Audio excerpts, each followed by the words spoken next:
Selam arkadaşlar. Herkesi hoş gördük. Bugün yine yepyeni bir videoyla karşınızdayım. Hayranlıkla izlediğimiz Can Yaman ve Demet Özdemir çiftinden çok güzel fotolar hazırladım.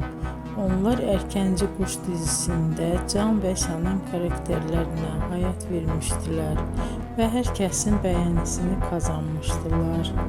Biz de sizler için onların özel fotolarını hazırladık.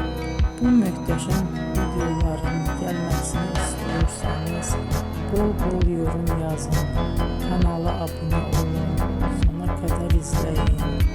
İzleyen herkese